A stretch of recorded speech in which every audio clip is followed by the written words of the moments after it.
Olá a todos, meu nome é Rafaela Borgman Moraes, estou aqui na força do meu pai, da minha mãe e também na força de todos os instrutores e professores que passaram pela minha vida no caminho para chegar até aqui.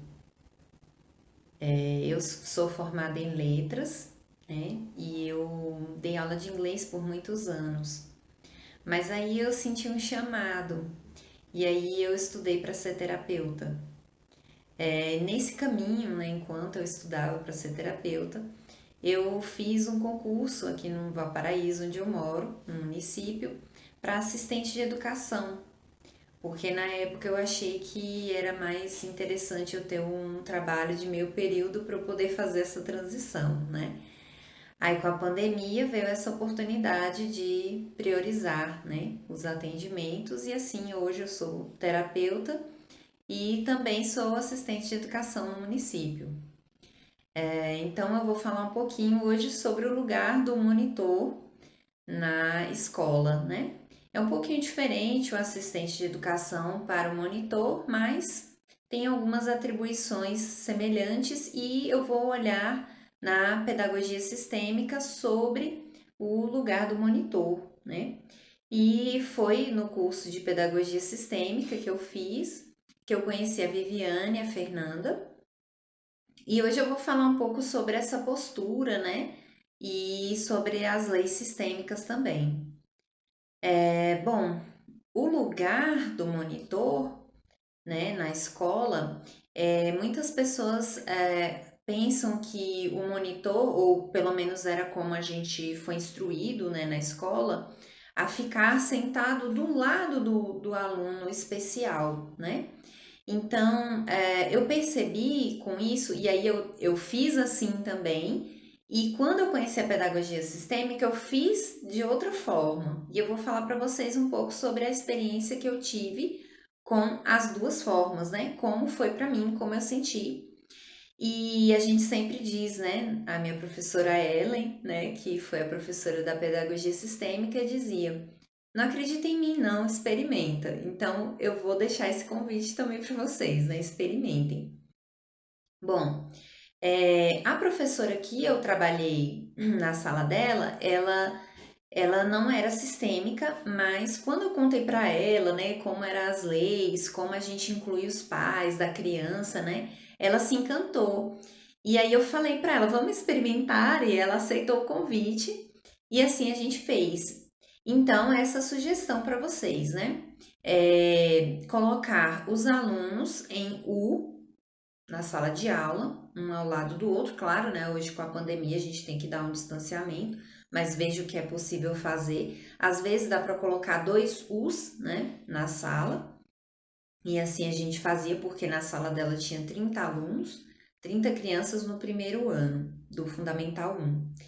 E aí eu ficava não do lado do aluno, eu colocava a minha cadeira, minha mesinha, né, que às vezes pode ser mesinha ou carteira, a minha eu colocava um pouco atrás do aluno especial, para que ele pudesse sentir que eu estava lá como assistente de educação para todos, né? Não apenas para aquele aluno.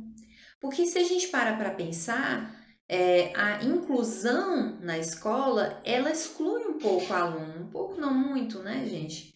Então a gente observa que a criança especial, vocês já devem ter ouvido muitos professores falarem disso. Ah, o meu aluno especial não aprende, eu não sei o que esse aluno está fazendo aqui, ele deveria estar em outra escola especial. E a gente ouviu muito isso por muito tempo, né? E às vezes até hoje a gente escuta isso.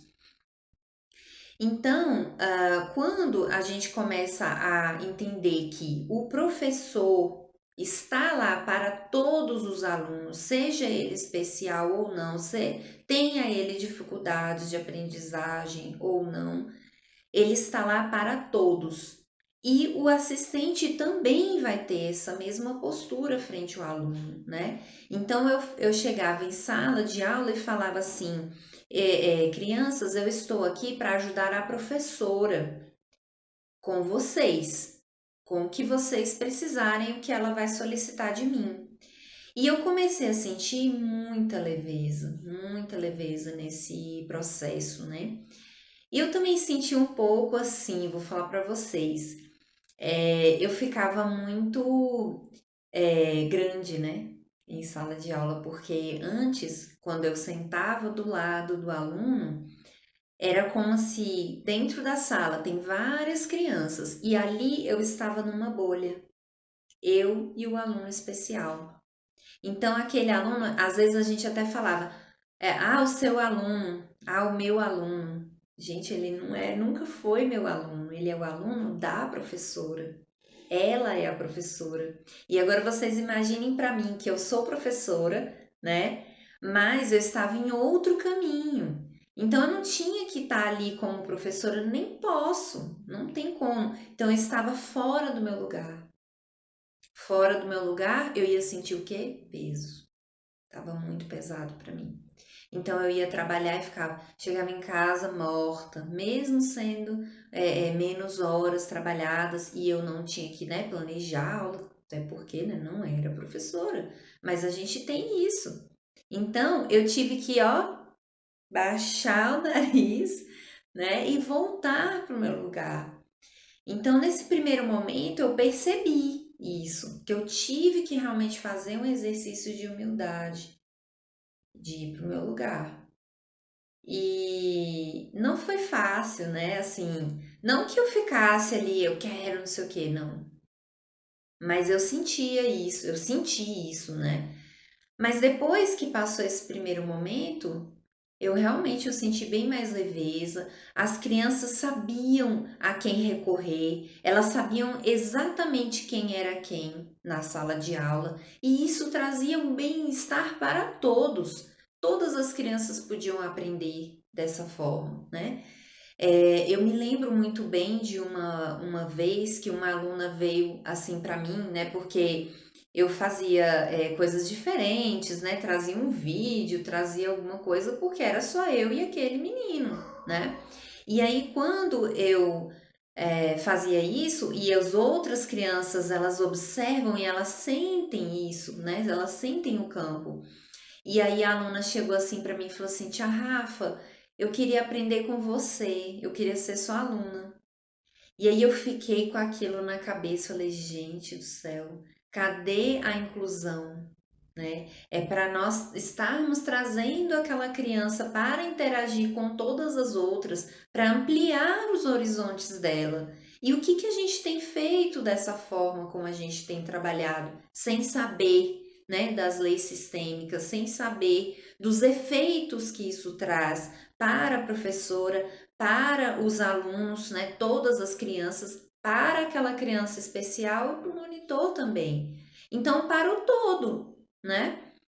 A gente não sabe os efeitos que isso tem. Então, eu vi ali, né? Eu falei, gente, mas como que eu posso olhar para isso, né? Como que isso pode ser mais leve? Como eu posso auxiliar essa criança, as outras também, né? Então, assim, eu fiz dessa outra forma como eu aprendi, né?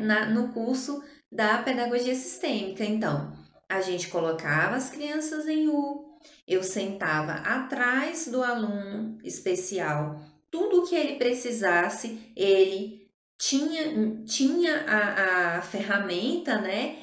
O serviço da monitora, né? Da assistente ali de educação, e eu podia ser essa ponte, né? Entre a professora e o aluno, não nesse sentido de eu ficar ali à frente, né? Como eu estava antes, mas para eu ficar é, realmente como eu estou ali monitorando. Eu não estou ali ensinando aquela criança. Claro, se precisar ali de algo, né? A gente está ali para isso. Mas eu conseguia trazer com o meu servir, né? De assistente, de monitora, esse servir a todos, tanto que a professora precisava distribuir papéis, eu entregava, sabe? Assim, a professora não ficava sobrecarregada, ela podia sei lá, tinha outra criança com alguma outra demanda de estar ali no emocional dela, tá com uma raiva, teve uma criança que ela tacou o lanche dela no chão, porque estava com raiva. E aí eu falei para ele, você fique no seu lugar, você não pode fazer isso aqui. Olha as outras crianças como elas ficam. Eu vou te ajudar, mas você vai ter que catar isso daí do chão. E aí a professora se sentiu bem, porque ela, naquele momento dela, ela não estava alcançando como eu vou falar com essa criança? Aí ela travou. E aí eu consegui agir, porque nós estávamos integradas, era possível fazer esse movimento, né? E com a criança também. E ele depois ele se acalmou. E todas as outras crianças olhando aquilo também se acalmaram, porque elas viram que elas têm a professora e tem a auxiliar da professora que pode, a quem elas podem recorrer. Então tudo isso vai trazendo muito mais leveza, né, para a sala de aula, para o professor e para os alunos também. E para mim, nossa, era muito mais leve. E aí agora eu vou falar um pouco sobre a postura, né? A postura a gente aprende na pedagogia sistêmica. A gente leva isso lá da nossa casa até chegar na escola.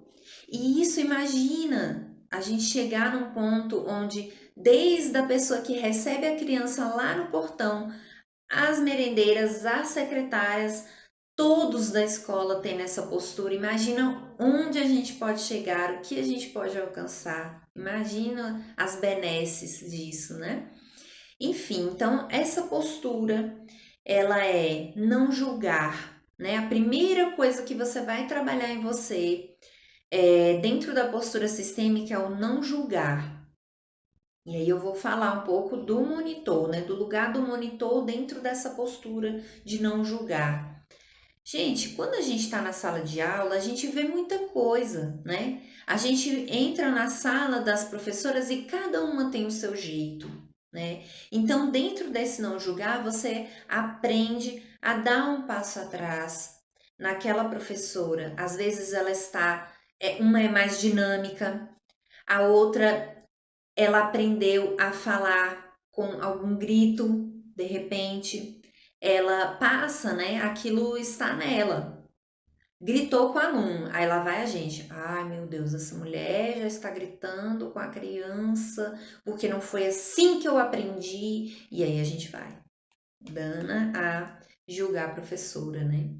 Então, os efeitos que isso trazem são um distanciamento, gente. Vai ter distanciamento. Então, a professora vai ficar lá no norte e eu no sul. Como que a gente vai se comunicar? E eu percebi nitidamente essa professora que eu trabalhei com ela, como estávamos alinhadas e como isso reconforta. Como é muito mais fácil trabalhar assim, né? Então, treine isso. Se você é monitor e se você tem um monitor na sua sala de aula, treine essa conexão entre vocês. E pode crer que o que mais atrapalha a sua conexão, não só do monitor para com a professora e com os alunos, como com tudo, com todas as pessoas, leve isso para a sua vida. O julgamento é a coisa que mais corta as conexões entre as pessoas. É por isso que as pessoas estão tão distanciadas, é por isso que as coisas estão assim tão, a gente fala, né, falta de amor, né? Por que que a gente fala isso, falta de amor? É porque o meu coração não está conversando com o da pessoa. E para que isso ocorra, eu não posso estar julgando. Ah, então eu tenho que ficar ali, tudo que a pessoa fizer, eu vou ficar lá igual um carneirinho, só balançando a cabeça? Não, não é isso. Porque eu posso falar com a pessoa, eu posso, se eu consigo comunicar, se eu estou conectada de coração para coração. Aí a gente vai ajustando as coisas, né? Aí eu posso chegar para a pessoa e falar assim: olha, professora, se ela perguntar, nossa, esse menino nunca faz as coisas. Aí você, depois de um tempo em que você já tem essa conexão, aí você pode olhar para ela e falar: quem sabe se você falar assim com a criança de outra forma e vai e introduz aquilo que você está pensando, né? É diferente e experimenta, né? Faça do seu jeito, não importa, mas faça sem julgar. O outro ponto é não ter pena, né? Principalmente quem trabalha com a criança especial. A gente tem pena. A gente pensa, nossa, tadinha da criança, ela já tem isso e isso. Às vezes os pais já não têm condições e aí tudo empaca. E a gente olha para aquela criança e fala, meu Deus, tadinho do João, do Marcelo, da Maria, tadinha. Gente, não faça isso. Por favor, não façam isso. Não façam isso, tá? Porque a pena enfraquece a criança. Então, ela já tem ali alguma limitação para aprender. Ela já tem as limitações do que ela já está trazendo da casa dela. E aí vai você, com o seu olhar do monitor, olhar para ela com olhar de pena, quanta perda, né? Então não façam isso. Vão além. Olha a força que essa criança tem. Faz o contrário, olha ali, é a mesma coisa, mas o seu olhar muda tudo. Então você vai olhar para aquela criança e vai ver a força dela. Ela, apesar daquela dificuldade, daquela limitação, daquela do que quer que seja, né? Porque a gente sabe numa escola a gente tem muitas questões, né? Hoje em dia está saindo muitos diagnósticos, tem muitas coisas ainda para a gente olhar, para a gente descobrir, né? E aprender sobre. E então ela já tem aquela limitação dela. E ela, mesmo assim, ela vai para a escola, mesmo assim, ela está lá para aprender, mesmo assim, ela quer fazer, né? Então, olhe para a força daquela criança, né? Dê um passo atrás e respeite esse destino, né? A gente tem essa ideia de falar assim: se não for por mim, essa criança, ou então, eu não aguento, Rafa, ver o sofrimento dessa criança. Para mim tá muito, é muita coisa, muita dificuldade. Então você respira fundo, dê um passo atrás e faça novamente o exercício de humildade, né? A gente fala assim, eu vou me colocar no lugar da criança, mas não nesse sentido. Eu vou sim pensar, não, eu não conseguiria. Se fosse eu, talvez não conseguiria fazer tudo isso, mas ela faz. Para ela é esse destino. Nessa história é assim. Então eu vou fazer o que eu puder fazer dentro daquilo que eu aprendi, nos cursos que eu faço, né? Naqueles cursos de aprimoramento, né? Para professores, para monitores também. Aprenda tudo que tiver para aprender, use as técnicas, faça tudo que você puder, mas o seu olhar pode ser mais leve para essa criança, sem julgamento e sem pena. E aí o terceiro ponto da postura é sem expectativa, né? Então, quando eu fico na expectativa, aí eu quero que essa criança faça isso, seja assim, aprenda assim. Nossa, por que que o pai do Marcelo não consegue trazer esse menino assim assado? Nossa, mas ele é autista e aí ele bate em todo mundo. E o pai não faz não sei o que. Eu queria que fosse assim, gente. Não é o que eu queria. É muito além, né? É muito além. Então, é esse querer, quero coisas, né? Quero assim, quero assado. Não é, eu não estou falando aqui para você não ter objetivos, né? Então a gente fala, olha, até o final do ano ou até o final do bimestre, ou tal, a criança tem que estar aprendendo X coisa. Isso é um objetivo, né? Eu vou colocar medidas para alcançar esse meu objetivo dentro do planejamento que a professora vai trazer para você, monitor, né? E aí, se eu não conseguir aquele objetivo, quais são as falhas? O que eu preciso melhorar em mim? E aí você vai fazendo. Isso é uma coisa, né? Isso faz parte do nosso trabalho. Observar aonde eu posso melhorar, aonde tudo pode melhorar para que aquele objetivo seja alcançado, né? Mas outra coisa é eu ficar ali, nossa, podia ser assim, porque não sei o quê. Gente, a gente fica cansado, a gente fica sobrecarregado e a criança vai sentir, né? A postura ela é totalmente sobre o sentir, né? Então você vai trazendo essa conexão do sentir. E aí o outro passo que eu queria trazer para vocês hoje era incluir os pais.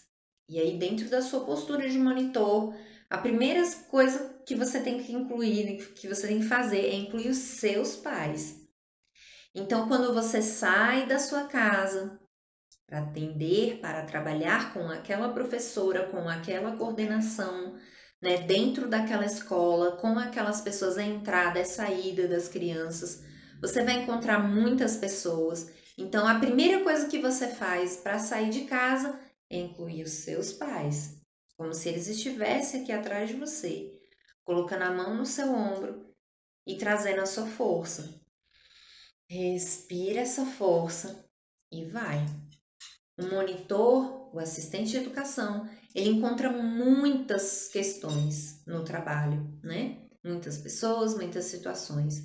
Então você precisa ter essa força com você. A partir disso, você vai começar a olhar a todos também com os seus pais. Por que isso? Porque você vai incluir o sistema, é o sistema da criança. E todos nós temos em nós, é nas nossas células. Isso é biologia, gente, isso é muito forte. Eu trago a minha história, eu não venho sozinho para a escola. Assim como você colocou a sua força para você poder fazer o seu trabalho da melhor forma possível, você também vai incluir a força das crianças, daquela professora, daqueles colegas de trabalho, é merenda, gente, muitas pessoas, né? Os pais dos alunos têm que estar ali presente. Quantas vezes na pandemia a gente não estava ali com as crianças, mas eu atendi os pais, né? A gente trazia o caderno de atividades, né? Essas coisas eles iam buscar na escola, e eu fazia esse exercício. Eu olhava bem nos olhos deles e sentia, eu vejo vocês. E quando eu fazia isso, eu incluía o pai e a mãe deles estavam ali presentes. E, gente, eu falo para vocês mais uma vez, experimenta, porque eu sentia que o conflito diminuía muito. Às vezes vinha um pai ali nervoso com alguma situação, pronto para brigar. E eu com aquela calma, aquele eu vejo você, eu vejo a sua força, eu vejo seus pais, eu vejo seu sistema. Eu sei que você tem uma história. E os pais não estão ali, gente, eu vejo conflitos na escola entre os professores, às vezes, e os pais, que eu falo, gente, bota uma trincheira no meio e vamos para a guerra. Para que tanto conflito? Para que tanta guerra? A gente já vai armado, né? Tanto os pais quanto os professores já iam armados e eu colocava todos eles no meu coração, porque eles não tinham esse conhecimento, né? Não sabiam disso. Então eu também não posso julgar, né? Nem os pais, nem os professores. Então eu incluía tudo. E aí eu fazendo isso, eu começava a perceber pequenas mudanças, pequenas. A pessoa começa a se desarmar, porque ela fala: Você tá me vendo, você tá vendo a minha necessidade, então vamos resolver. É isso que eu falo para todos. Vamos entrar em fluxo, em conexão com as pessoas, né? De coração para coração. Aí sim a comunicação vem. Quantas vezes vocês já viram pessoas falarem assim: Nossa, eu falo, a pessoa não tá me escutando, ela não me entende, ela não. É isso, né? Então a gente pode levar isso para várias relações. E aqui eu tô falando específico do monitor, que tem essa conexão com várias pessoas na escola, né? Então façam isso, mantenham sua postura, você monitor, né? Mantenha sua postura em sala de aula. Busque não interferir no fluxo do aluno, né? Dos alunos, porque eles têm um pertencimento ali entre eles e você faz parte, mas de outra forma, né? Você está ali para servir, para auxiliar a todos, né? Tanto a professora quanto os alunos, e aí amplia para a escola. E faça isso, né, de incluir os pais nessa postura, sem julgar, sem expectativa e sem ter pena do seu aluno. especial, né? Sem ter pena da professora. Nossa, essa professora tá passando tanta coisa que essa turma tá um horror. Dê o passo atrás, tá tudo certo. Vai fazendo o seu trabalho da melhor forma possível, né? Que você vai alcançar muita leveza, né? E muita paz mesmo para você poder trabalhar bem na leveza, né? Na tranquilidade. Experimenta e depois comenta. Se você que é monitor quer saber mais sobre isso, pode entrar em contato comigo que vai ter aí, né, os canais para a gente se comunicar, tá bom? Espero ter contribuído de alguma forma. Agradeço muito a participação, né? Eu gostei muito que as meninas vieram me chamar para dar essa palavra para os monitores, né, especificamente. E vamos juntos. Muito obrigada, gente.